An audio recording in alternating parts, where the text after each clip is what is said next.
Warahmatullahi wabarakatuh. Innal hamdalillah nahmaduhu wa nasta'inuhu wa nastaghfiruh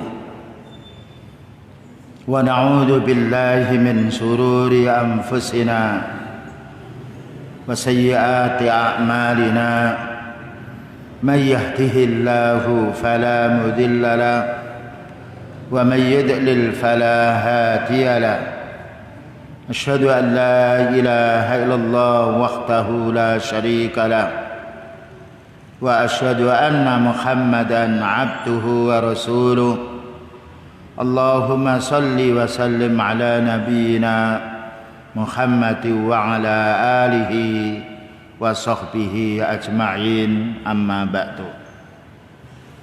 Ma'asyiral muslimin yang dimuliakan oleh Allah Ta'ala, alhamdulillah baru saja kita melaksanakan sholat duhur yang kita kerjakan berjamaah dengan saudara kita. Semoga diterima oleh Allah Ta'ala amal kita dan menjadi sebab terampuni dosa kita. Kemudian setelah duhur ini kita mengambil waktu sebentar untuk menyampaikan ilmu, walaupun toh kita punya hak untuk qailulah. Qailulah itu maknanya tidur sebentar sebelum duhur atau setelah duhur. Maka kita bahas di sini pembahasan dari kitab Riyadhus Shalihin bab yang nomor 71.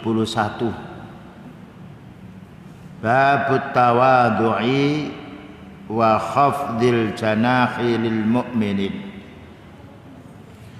Bab hendaknya kita menjadi orang tawadhu dan merendahkan sayap kita, tangan kita kepada kaum mukminin. Tawadhu ini adalah bahasa Arab dari kata wadhu'a yad'u. Tawadhu'a ya tawadhu tawadhu'an, maknanya merendahkan diri. Kebalikannya adalah mutakabbir, sombong. Karena yang berhak mutakabbir itu hanya Allah, al-mutakabbir, dan memang Allah, Allahu Akbar. Bayangkan tangannya saja Allah Ta'ala lebih besar daripada langit dan bumi. Maka sifat takabur, menyombongkan diri, tidak boleh bagi manusia. Karena kita semuanya dari tanah. Bayangkan tanah yang kita injak ini tidak marah, tidak sombong. Bagaimana manusia yang dijadikan dari tanah lalu dia sombong? Dan sombong, takabur itu sendiri adalah sifat yang tidak disenangi oleh fitrah kita. Bahkan kita tidak senang melihat orang yang takabur. Sebaliknya kita senang melihat orang yang tawadhu, merendahkan diri, tidak menonjolkan atau menyombongkan dirinya. Jadi perintah-perintah semacam ini ternyata itu disenangi oleh fitrah kita. Kalau kita lihat punya istri tawadhu, senang dia. Punya suami tawadhu, senang kita. Punya anak, yaitu seorang anak, dia melihat orang tuanya tawadhu, senang dia. Apalagi tetangga. Ternyata perintah tawadhu ini kebutuhan manusia dan menjadi tenangnya jiwa yang mengerem mulutnya untuk bicara-bicara tidak benar. Sebaliknya kalau kita melihat orang yang sombong, muncul perasaan kita, apa yang mereka sombongkan itu. Dijelaskan di sini oleh Syekh Salim bin Id al-Hilali, "I'lam ayyuhal 'abdu al-mutawadhi'u anna tawadhu'a khuluqun sunniyun." Ketahuilah seorang hamba bahwa tawadhu ini akhlaknya orang ahli sunnah. Yasmalu khairatin katsiratin. Yasmalu khairatin katsiratan, mengandung kebaikan yang banyak. Bayangkan seorang yaitu penjual, tawadhu dia, ya. Seorang ustaz, tawadhu dia. Seorang pemimpin, tawadhu, disenangi oleh orang. Fa huwa khudu'un lil haqqi. Maknanya tawadhu ini tunduk dalam hal yang benar. Wangkiyatun lahu, dan mau mengamalkan yang hak. Ini orang mutawadhi. Jadi dia ketika diperintah oleh Allah Ta'ala mau. Ketika dilarang pun juga mau. Dia ini namanya orang mutawadhi. Wa qabuluhu mimman qalahu fir ridha wal ghadab. Dan juga dia menerima orang-orang yang menyampaikan dengan tawadhu, dengan senang hati. Cuma tawadhu ini ada dua. Wa huwa yaqau ala dzurbaini. Pertama, akhaduhuma mahmudun, tawadhu yang terpuji, yang dipuji oleh Allah Ta'ala, bahkan juga disenangi oleh hambanya. Wal akharu madhmumun, ada tawadhu yang tercela, yang dibenci oleh Allah Ta'ala dan juga dibenci oleh makhluknya. Nah sekarang tawadhu yang terpuji itu apa? Amma tawadhu al-mahmudu fa huwa tawadhu'ul mar'i lillah. Tawadhu yang terpuji ini tawadhunya orang karena Allah. Beribadah dia kepada Allah Ta'ala. Tahu itu orang tuanya, dia menjadi orang tawadhu. Tahu itu suaminya, istrinya, dia tawadhu, merendahkan diri. Ini namanya tawadhu lillah, mencari ridha Allah, mencari pahala dari Allah Ta'ala. Dan ini disenangi oleh Allah. Karena kita disuruh tawadhu yang nanti akan dijelaskan dalilnya. Kemudian tawadhu yang tercela. Nah, orang merendahkan diri tapi awa tawadhu'il mar'i lidid dunya. Raghbatan fi dunyahu. Dia merendahkan diri pura-pura menjadi orang yang miskin ya. Agar orang dia senang dengan dia. Oh saya ini sudah sekian hari tidak makan, sekian hari kami ini tidak dapat nafkah ya.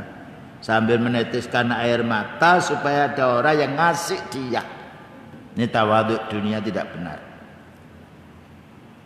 Ya, jadi hati-hati kita harus bisa meletakkan tawadhu ini. Puncaknya tawadhu itu orang yang beribadah kepada Allah karena mau diperintah, mau dilarang. Jadi setiap orang yang beribadah kepada Allah mutawadhi kepada Allah. Bagaimana tidak tunduk, diperintah mau, dilarang juga mau. Ini tawadhu yang mendapatkan pahala. Atau tawadhu kita sebagai seseorang merasa ilmu kita ini kurang, ingin mendapatkan dari saudaranya. Karena Allah Ta'ala melebihkan ilmu satu yang lain itu tidak sama. Bayangkan tawadhunya Rasulullah Sallallahu Alaihi Wasallam ketika beliau berjalan dengan para sahabatnya, melihat kurma itu dikawinkan oleh para sahabat. Ya, jadi bukan manusia saja yang dikawinkan, tumbuh-tumbuhan dikawinkan. Diambilnya yaitu serbuk yang pejantan itu diberikan kepada betina. Beliau mengatakan, kenapa kurma itu kamu kawinkan, kok tidak dibiarkan saja? Subhanallah. Maka para sahabat karena itu ucapan beliau diam, ditaati. Nah, setelah beberapa saat kok lama tidak panen, maka sahabat mengatakan, wahai Nabi, ini ternyata setelah kurma ini kami biarkan, maka itu tidak berbuah. Subhanallah, tawadhu'nya beliau. Ana basyarun mislukum, saya ini manusia seperti kalian. Antum a'lamu bi umuri dunyakum. Engkau ya para sahabatku lebih mengerti dalam urusan duniamu. Pemimpin dunia tawadhu ketika tidak tahu memberitahu. Jadi kalian dalam urusan dunia lebih tahu. Ini menunjukkan yaitu umat Islam tidak harus lebih pintar daripada orang kafir urusan dunia. Contohnya Rasulullah Sallallahu Alaihi Wasallam, tawadhunya. Oh, memang sahabat ini lebih pintar daripada saya urusan dunia. Tetapi dalam urusan din beliau mengatakan, ana a'lamukum billahi wa atqakum bih. Adapun urusan dunia saya yang paling mengerti karena beliau mendapatkan wahyu, sahabatnya tidak. Dalam masalah urusan dunia ya, maka diserahkan kepada yang memiliki kemampuan. Tapi orang memiliki kemampuan urusan dunia itu dia akan mendapatkan kemuliaan jika itu bermaksud untuk beribadah kepada Allah. Tapi kalau bukan untuk ibadah kepada Allah, itu hukuman untuk si dia. Berapa banyak manusia memiliki keutamaan dunia tetapi untuk menghancurkan dirinya, menghancurkan umat. Tetapi kalau orang memiliki ilmu din, bukan untuk menghancurkan umat, tetapi untuk memahamkan umat. Nah, ya, jadi upayakan kita jangan menyalahgunakan tawadhu. Terutama tawaduknya orang mau hutang, nangis-nangis dia. Saya kesana kemari tidak dapat dia. Bohong isinya. Penyakitnya orang diutang itu dijelaskan oleh beliau 2 perkara. Makanya beliau yaitu selalu berdoa, Allahumma inni a'udzubika min dhala'id dain. Ya Allah, aku berlindung kepadamu ya Allah dari seringnya hutang. Sekarang hutang ini kayaknya biasa saja. Beliau ini, saya berlindung kepada Allah Ta'ala dari seringnya, dari melilitnya hutang. Sampai para sahabat menanya, mengapa wahai Nabi? Rasulullah SAW sering berdoa, ya Allah jauhkan aku ini dari sering hutang. 2 jawabnya, orang hutang itu biasanya bohong. Ya, yaitu tadi tawaduknya, nangis ke sana kemari, kami ini sudah nggak ada lagi, siapa lagi kalau nggak sampean, nggak antum yang meminjami saya. Tapi kalau nanti sudah dihutangi, penyakit yang nomor 2, males bayar. Dan itu bukan orang awam saja yang hutang itu.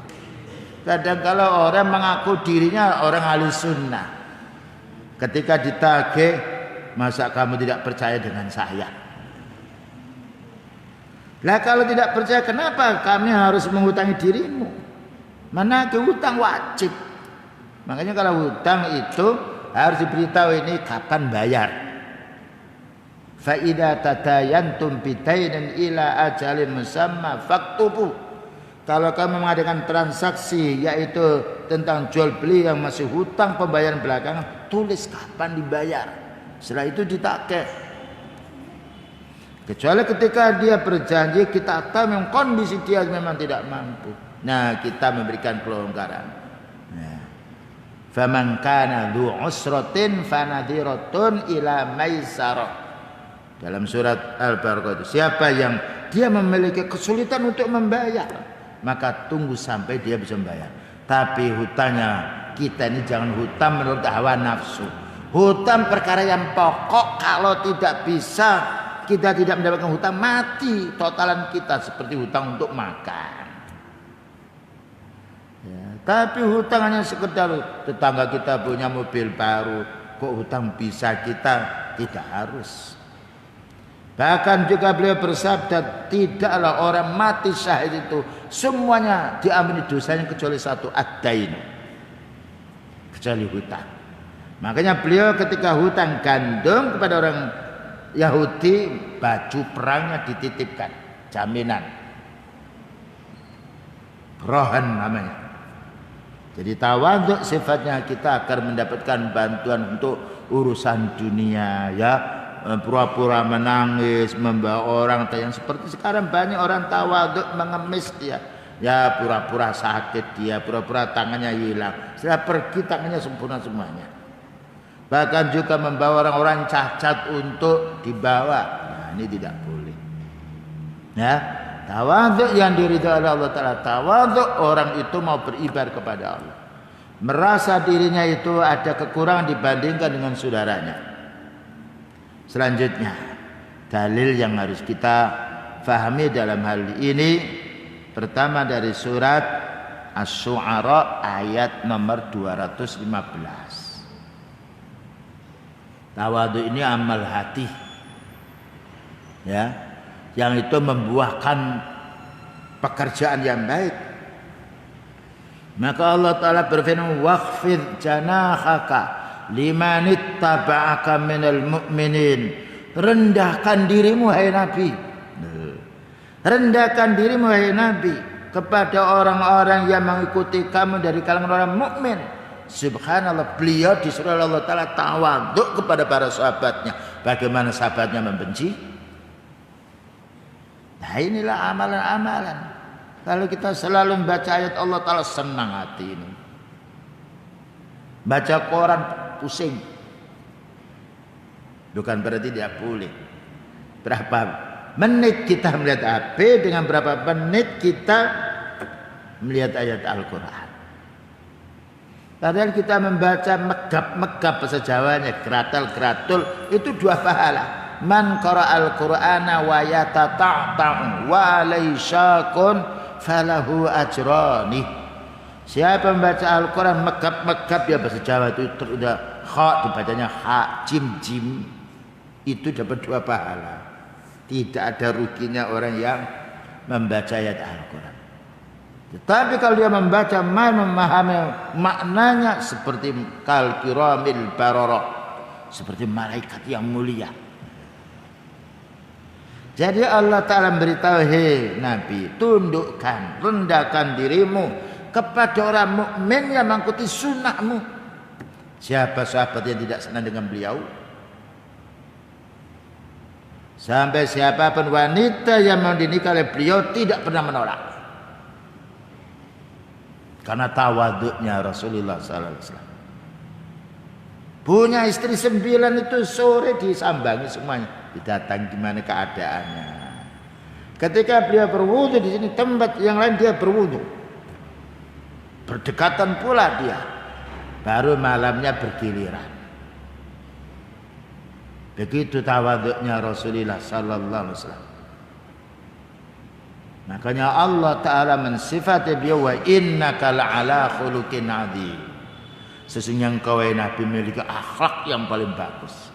Ketika Aisyah ditanya para sahabatnya, saya ingin tahu bagaimana akhlaknya Rasulullah sallallahu alaihi wasallam. Jawabnya, kana khuluquhu fil Quran. Kalau kamu ingin tahu akhlaknya beliau, lihat di dalam Al-Quran. Baca, fahami maknanya. Ya. Dan ini telah dipraktikkan ketika perang, yaitu kota Madinah mau diserbu oleh orang-orang kafir Mekah. Tawaduk beliau, minta pendapat sahabatnya. Ya, di mana Dian Salman Al-Farsi memberitahu, wahai Nabi, kita membuat parit. Digali itu. Bayangkan, bukan dengan alat mesin, pakai tangan, pakai kemampuan yang ada. Dibentengi dengan parit. Subhanallah. Membangun masjid, beliau juga mengangkat ini batu-batu ini. Bukan berarti orang punya ulama tangannya bersih halus terus, yang dibaca, yang dilihat ayat, yang dipegangnya kitab, bukan. Ya. Sampai bekas pula di pundaknya karena mikul bata. Beliau mindah pula. Ditebang-tebangi pohon itu dipindahkan. Subhanallah. Siapa yang tidak senang? Ya, kalau ada seorang pemimpin yang semisal beliau. Seorang anak juga begitu, melihat orang tuanya dia membantu, orang tuanya membantu, senang dia. Ternyata tawadhu ini fitrah yang bagus.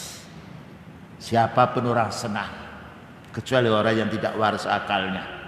Dan kita tidak bicara orang yang gila, bicara yang waras.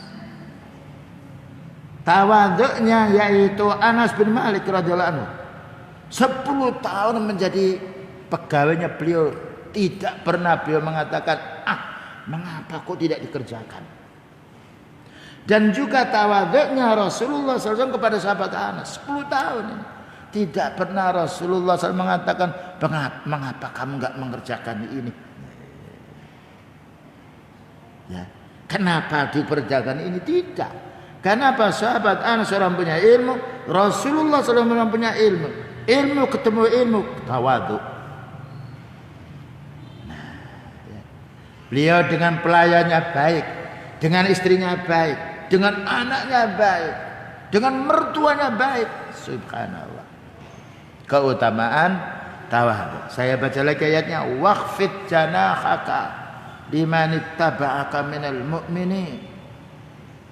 Tawadhu pula beliau dengan orang miskin. Apa katanya? Abghuni al-fuqara, bawa kemari orang miskin. Bukan yang disuruh bawa orang kaya, enggak, bawa kemari orang miskin. hal tunsaruna wa turzakuna illa bidu'afaikum. Katanya beliau memberitahu pada para sahabatnya, kalian ini tidaklah dibantu oleh Allah Ta'ala melainkan karena kamu membantu orang du'afa. Ya, membantu orang miskin, orang yang fakir. Sekarang lain, orang-orang ghairul Islam, bagaimana orang miskin itu tidak punya pekerjaan, jadi budak semuanya. Islam menganjurkan untuk dimerdekakan budak. Islam menganjurkan untuk mendahulukan orang-orang yang sangat membutuhkan makannya. Inilah Islam yang mengajarkan kita. Makanya kita ini perlu membaca ayatnya Allah Ta'ala dan hadisnya Rasulullah Sallallahu Alaihi Wasallam. Beliau juga tawadhu ketika ada gap dengan istrinya itu. Dia pindah ke di tempat yang lain, tidur tanpa alas. Ketika bercekcok dengan istrinya, kan beliau tahu bahwa wanita itu kurang agama, kurang akalnya, tapi karena mengerti, pindah. Datang sahabat Umar. Mana Rasulullah Sallallahu Alaihi Wasallam? Iya, tadi tengkar dengan saya, katanya Hafsah. Ya, yaitu putrinya ketika menikah ditinggal mati oleh suaminya, maka menikah dengan beliau. Ya namanya dalam keluarga, nggak rame-rame pergi, dicari. Ketika dicari, bukannya disalahkan Rasulullah SAW, disalahkan Hafsah. Kalau Rasulullah SAW tidak memandang diriku, engkau tidak akan dinikah oleh si dia. Dengan kalimat seperti itu, datang Umar kepada beliau, wahai Nabi, apa yang Rasulullah SAW perintahkan aku untuk anakku, aku akan laksanakan. Senyum beliau, ini mertua yang baik ini. Lapang dadanya, subhanallah. Sahabat Ali dia tengkar dengan Fatimah. Ya karena apa? Beliau menikahkan Fatimah ini kepada sahabat yang paling miskin. Paling miskin. Yang hanya punya periuk dan punya yaitu kelambu. Kalau malam hari, siang hari untuk menutupi rumahnya. Satu saat namanya berkeluarga. Kekurangan dunia itu bentrok. Nah, sahabat Ali tidak rame-rame, tidak tidur di masjid bukan marmer dan bukan keramik. Ya, tidur di masjid yang membekas isinya dengan pasir. Beliau datang ke Fatimah, mana Ali? Tadi tengkar dengan saya, tapi beliau mengerti. Wanita itu kurang agama. Tidak dimarahi, tidak dicaci, dicari sahabat Ali. Ya Baturab, wahai bapaknya tanah, sebenarnya kum, subhanallah. Tawaduknya para sahabat dan tawaduknya Rasulullah SAW. Kita tidur di mana? Nah, di mana? Di kasur yang empuk sampai tidak bisa bangun karena empuknya. Adzan masih mendengkur saja. Ini Rasulullah Sallallahu Alaihi Wasallam. Begitu pemimpin dunia. Dalam urusan dunia sederhana sekali, tawaduk sekali. Siapa pun yang minta tidak pernah ditolak oleh beliau sampai habis. Banyak orang kafir masuk Islam, kamu harus masuk Islam.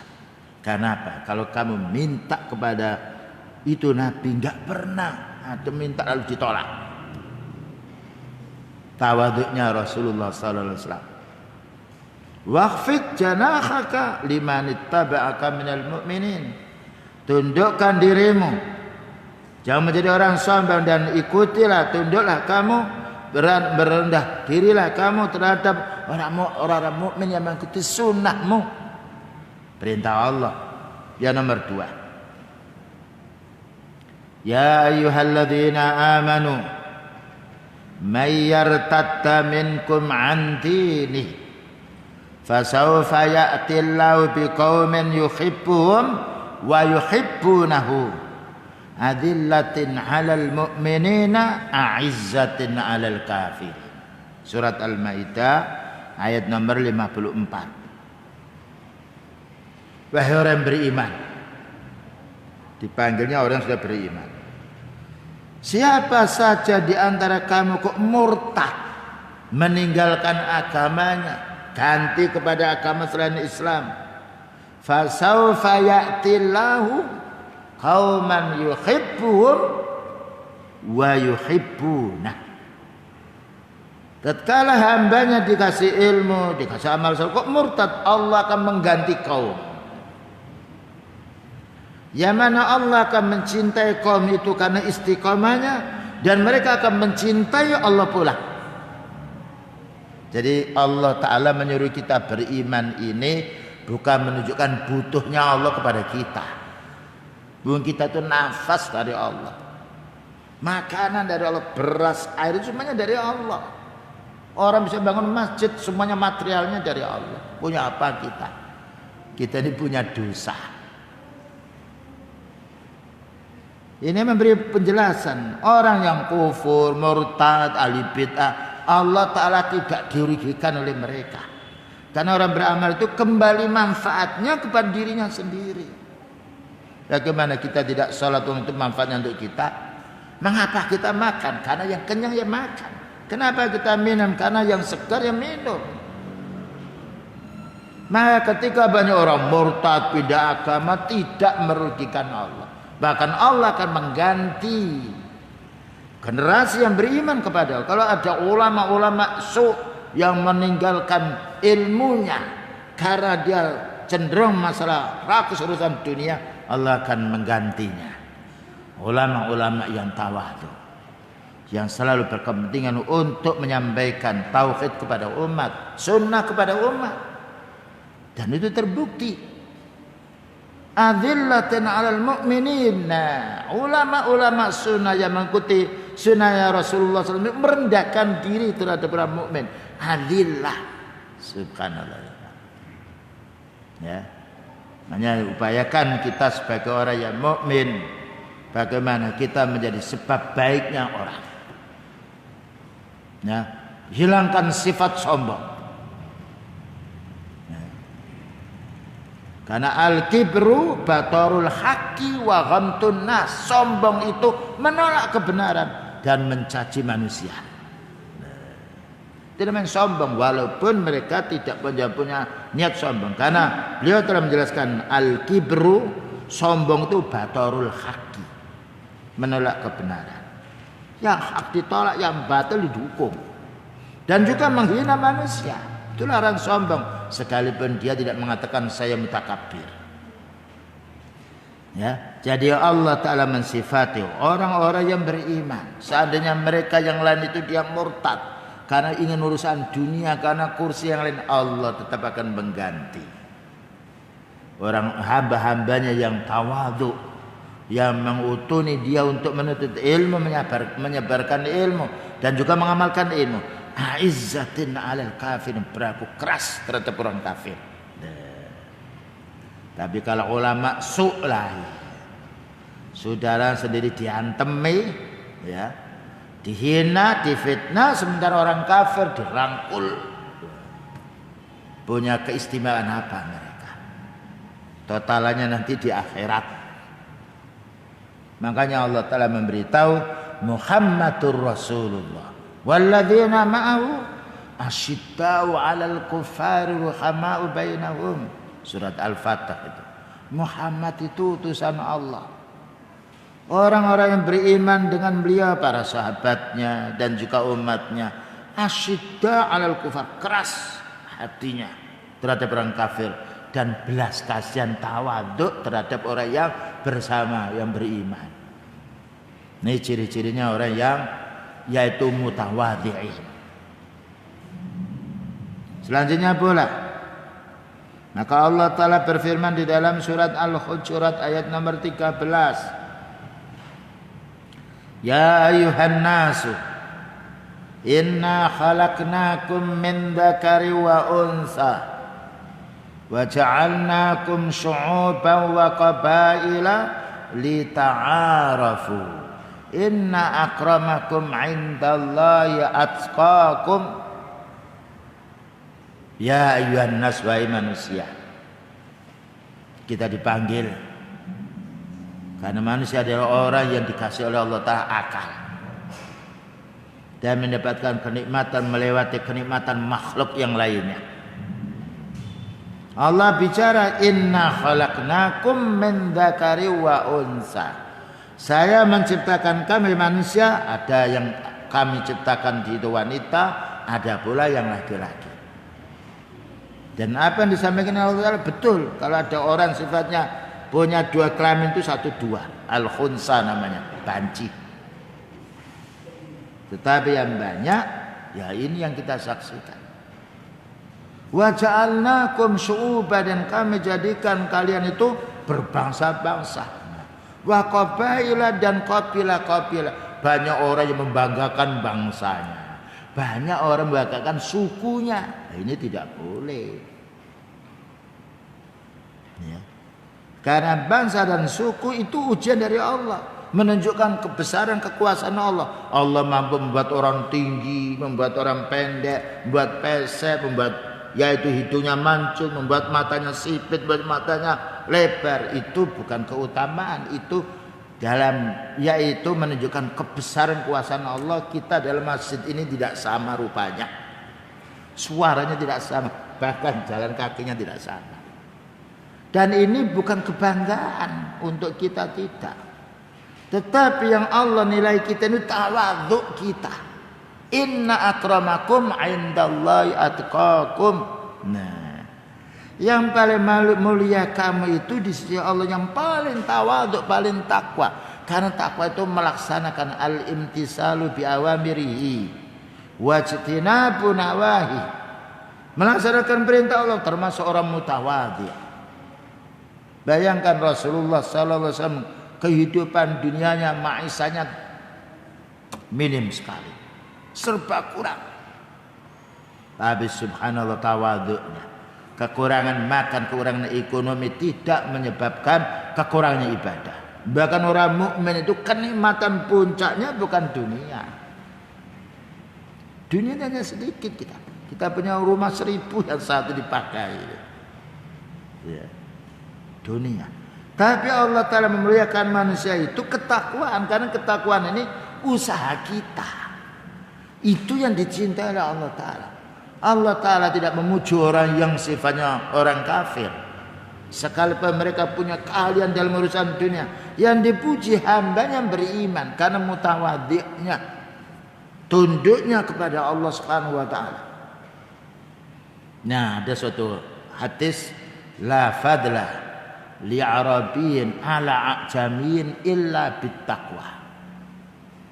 Tidak ada kemuliaan orang Arab itu dibandingkan orang asing kecuali mulia karena sebab ketakwaannya. Wala fadla li'ajamiyyin ala arabiyyin illa bittaqwa. Demikian juga orang asing tidak ada mulianya dibandingkan dengan orang Arab kecuali ketakwaan. Nah, ya, karena ketakwaan itu bisa ditempuh dengan kita berdoa kepada Allah, ya, dengan kita menuntut ilmu, dengan beramal soleh. Tapi kalau kita menjadi orang seperti si fulan, tidak bisa kita.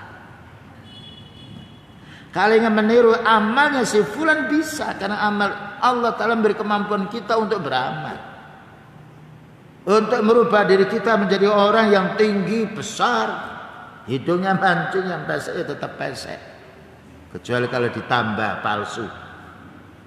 Ya.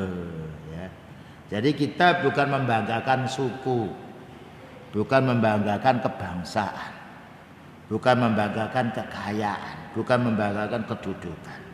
Yang kita senang, yang kita gembira, ini amal soleh.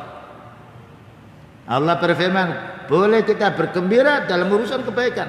Qul bi fadlillahi wa bi rahmatihi fabidzalika falyafrahu huwa khairum mimma yajma'un.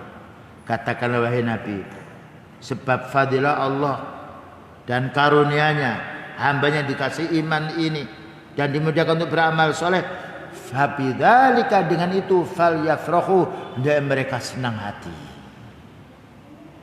Dan fabidzalika khairum mimma yajma'un, falyafrahu huwa khairum mimma yajma'un. Itu lebih baik daripada orang mengumpulkan harta dan membetul. Orang mengumpulkan harta yang bisa dimanfaatkan hanya sedikit. Mengumpulkan amal, semuanya amal itu ketika kita mati kita bawa. Karena membawa amal itu mudah daripada membawa harta. Nah inilah perlunya kita kaum muslimin ya, menjadi orang tawadhu di mana tempat, menunjukkan kerendahan diri kita, kekurangan diri kita. Kalau orang itu mutawadhi, insya Allah dinasihati oleh siapapun menerima. Rasulullah SAW mendapatkan yaitu nasihat dari para sahabatnya menerima. Bahkan Allah menyuruh wasyawirhum fil amri. Wahai Nabi, ajak sahabatmu musyawarah. Padahal beliau tanpa musyawarah bisa. Tapi Allah memerintah wasyawirhum fil amri. Ajak musyawarah sahabatmu. Ketawaduan. Itulah yang dapat disampaikan insyaallah. Nanti setelah asar akan kita lanjutkan bab ini karena pentingnya. Sekarang banyak orang sombong, ikuti saya, pilihlah saya. Orang paling bagus adalah orang yang merasa dirinya punya kekurangan. Wassallallahu ala nabiyyina Muhammadin wa ala alihi wasallam. Subhanakallahumma bihamdika asyhadu an la ilaha illa anta astaghfiruka wa atubu ilaik. Walhamdulillahirabbil alamin. Wassalamualaikum warahmatullahi wabarakatuh.